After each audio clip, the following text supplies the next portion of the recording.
Guys, Robert with the Piston Slap channel, and we're up on Bogus Basin Road today.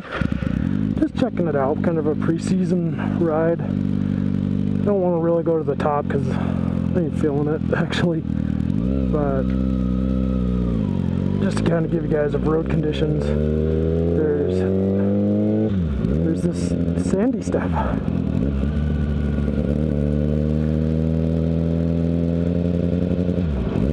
I have a video somewhere where there's a bike piled up here in the corner. I'll throw a link for that bike there.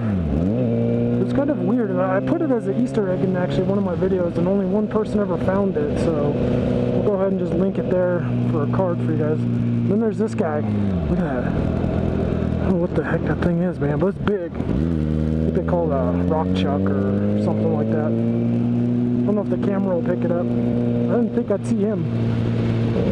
The majority of the road is it's pretty decent. There are some sandy spots. Hopefully my sorry, I'm kind of off track.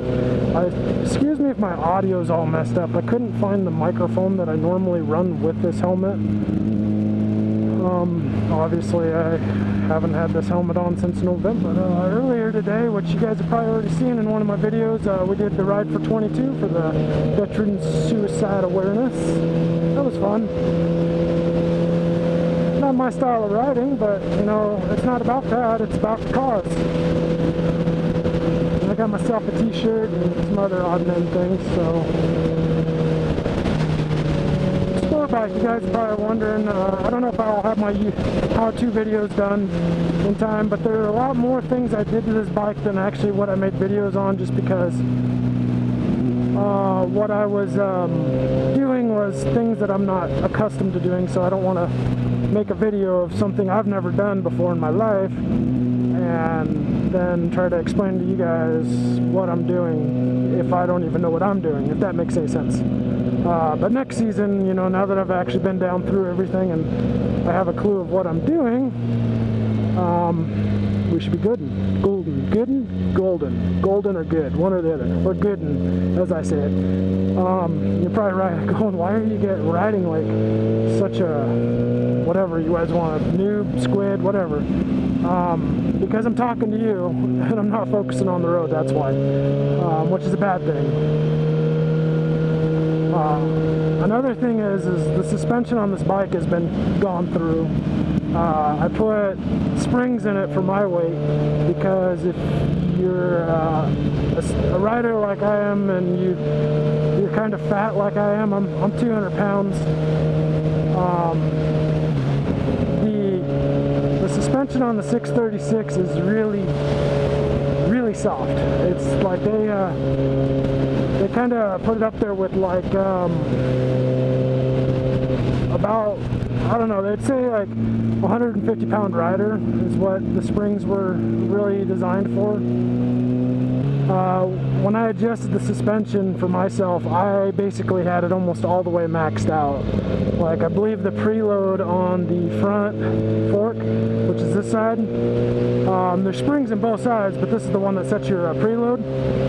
It was, I think maximum is 20 turns in, and I had it at 19 and a half just to get it where I kind of needed it. And then the rear collar was actually almost all the way down to get it where I needed it as well. And at the track you could see that it was using a lot of the travel. So I didn't, it's not safe that way. To make this bike compliant for corners, which is why I have this bike, I needed to get the suspension and the geometry all correct. Now when I say geometry, that's above my head. I started looking into it and it's so far out there that I would probably just pay somebody to set this bike up for me rather than try to do it on my own, just because they're talking about where your swing arm in relationship your rear axle to your swing arm pivot point, stuff like that. So I just decided I don't want to mess with it. I got the springs in, we'll just roll with that and see how it does. If I decide to kick it up a notch, guys, and start, you know, really hitting the track a lot and maybe even get into like competition, then I'll start looking into that, you know, something to improve my lap times. But that was one of the things I changed was spring rates. So we got new springs in the front, new spring in on the rear shock.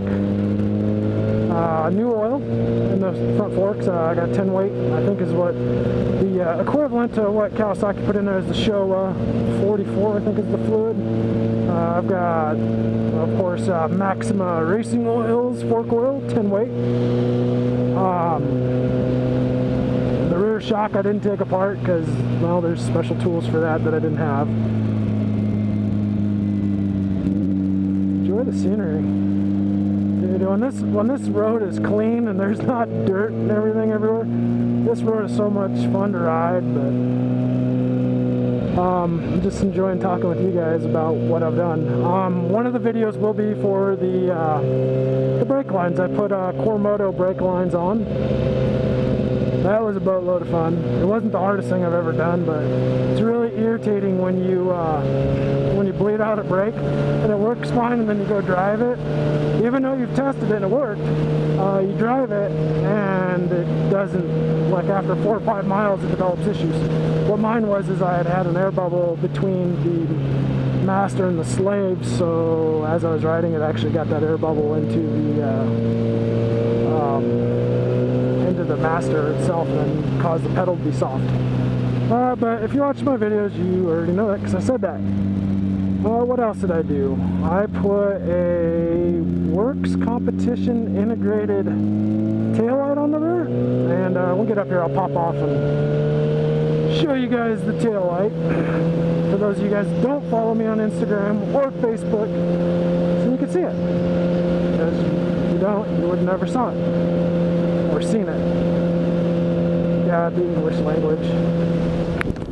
We're on a hill, so I will leave it in gear. Alright. Let's go ahead and turn one of the turn signals on so you guys can see what's going on. I don't know how well that's going to show up on camera, but so no more blinkers. Well, I got blinkers, but no more of those stupid sticks. But I break them off every time I wash my bike because I'm careless. So yeah, suspension, did the integrated taillight, adjust the valves, that was a lot of fun. There's a stick in the road. So only like 8 or 9 of the valves really needed to be adjusted, but I was already there, so I went ahead and just did them all. And of course, while I was there, I was like, well, the time for the spark plugs is going to be to replace, I think it had been 4,500 miles. So I went ahead, or 4,500 miles.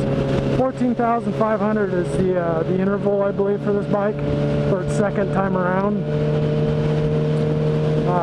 So I just went ahead and put them in because it's only like 500 miles. Change the oil, which oil change video if you guys want to know how to do that. What else? What else did I do? The throttle bodies needed to be synced, obviously, because we fiddled with the valves, so nothing was right there. They had a nasty chop to it. I couldn't get it on video. I mean, I videoed it on Facebook, but it just, you couldn't tell.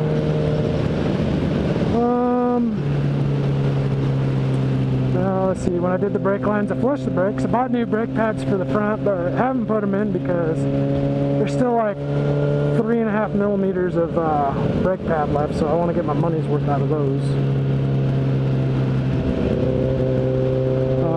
The little doodad that holds the license plate.